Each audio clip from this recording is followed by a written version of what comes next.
नमस्कार।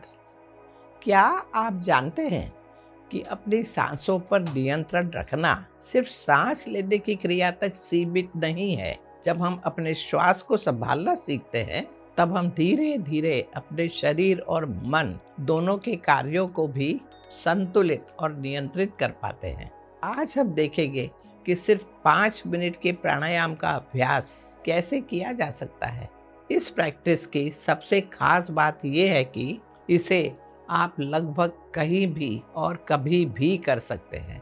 बस एक बात का ध्यान रखिए कि भोजन करने के तुरंत बाद प्राणायाम ना करें। शुरुआत करने के लिए आप जमीन पर या कुर्सी पर आराम से बैठ जाइए। अपने रीढ़ की हड्डी सीधी रखें और कंधों को ढीला छोड़ दें। इससे शरीर में जमा हुआ तनाव कम होगा, मन को एकाग्र करने में मदद मिलेगी। जब आप सुविधाजनक स्थिति में बैठ जाएं, तब कुछ देर के लिए लंबी और गहरी सांसें लें।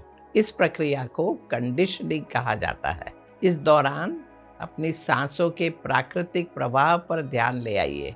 ये देखिए कि आपकी सांस कैसे आ रही है और कैसे जा रही है। अब जब आप तैयार हो जाएं, तब एक गहरी और धीमी सांस अंदर लें और पूरी तरह से सांस बाहर छोड़ दें। सांस लेते और छोड़ते समय आप एक सकारात्मक संकल्प या अफर्मेशन भी दोहरा सकते हैं, जैसे मैं स्वस्थ हूँ, मैं प्रसन्न हूँ। फिर एक और गहरी सांस लें और धीरे से बाहर छोड़ दें। ये कंडीशनिंग ब्रेथ आपके शरीर और मन को प्राणायाम के गहरे अभ्यास के लिए तैयार करती है। अब हम पहला प्राणायाम करेंगे, जिसे इक्वल ब्रीदिंग कहा गया है। इसमें आप 4 सेकंड तक सांस अंदर लें और फिर 4 की ही गिनती तक सांस बाहर छोड़ें। इस तरह करते चले जाएं। ये सरल सी टेक्निक सांस को संतुलित करती है और मन को शांत बनाती है। इसका अभ्यास 5 से 6 बार करें। इक्वल ब्रीदिंग से सांस के प्रति जागरूकता बढ़ती है और शरीर और मन दोनों में संतुलन आता है। अब हम अगला अभ्यास करेंगे, जिसे एब्डोमिनल ब्रीदिंग या डायफ्रैग्मेटिक ब्रीदिंग कहा जाता है। आप पीठ के बल लेट जाएं और घुटनों को मोड़ लें, या फिर बैठे हुए भी क्रिया को कर सकते हैं। एक हाथ अपनी नाभि पर रखें और दूसरा हाथ सीधा घुटने पर या जमीन पर शरीर के पास रखें। अब नाक से गहरी सांस अंदर लेते हुए डायफ्राम को फैलने दें और पेट को धीरे से बाहर आने दें। जब सांस बाहर छोड़े तो पेट को स्वाभाविक रूप से अंदर आने दें। इस तरह 5 बार सांस लें और छोड़ें। एब्डोमिनल ब्रीदिंग तनाव कम करने के लिए बहुत उपयोगी है और शरीर में ऑक्सीजन की मात्रा बढ़ाने में भी मदद करती है। अब हम एक और महत्वपूर्ण और संतुलन देने वाले प्राणायाम की ओर बढ़ते हैं, जिसे नाड़ी शोधन या अनुलोम विलोम प्राणायाम कहा जाता है। इसे ऑल्टरनेट नॉस्ट्रिल ब्रीदिंग भी कहा जाता है। सबसे पहले अपनी दाहिने नासिका द्वार को अंगूठे से बंद करें और बाईं नासिका द्वार से गहरी सांस अंदर लें। अब बाईं नासिका द्वार को अनामिका उंगली से बंद करें। दाहिना नासिका द्वार खोलें और उससे सांस बाहर छोड़ दें। अब दाहिना नासिका द्वार से श्वास अंदर लें, फिर उसी द्वार को बंद करके बाईं नासिका द्वार से सांस बाहर छोड़ें। ये एक पूरा चक्र या एक राउंड माना जाता है। इस प्रक्रिया को कम से कम 3 से 5 बार दोहराएं। नाड़ी शोधन शरीर की ऊर्जा नाड़ियों को संतुलित करने में मदद करता है, मन में स्पष्टता लाता है और सांस के प्रवाह को नियमित बनाता है। अब हम भ्रामरी प्राणायाम करेंगे, जिसे हमिंग बी ब्रेथ भी कहा जाता है।